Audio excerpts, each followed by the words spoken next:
Hey there! Today we're diving into a common issue that many developers face while working with animations. The problem at hand is related to animating an element's height from 0 to 130px, expecting it to expand from the bottom to the top, but it always starts from the top.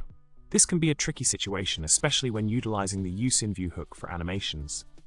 Now, let's talk about the solution to our animation problem.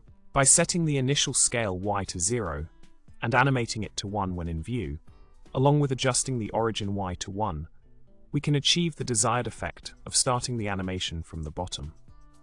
Additionally, ensuring that the element's height is set to 130px helps in maintaining the visual transitions smoothly. To wrap things up, we've successfully tackled the issue of animating an element from the bottom instead of the top by tweaking the initial scale, animation conditions, and origin properties. I hope this solution proves helpful in your animation endeavors. Remember to subscribe, like, and comment below. Let's keep those animations rolling with style.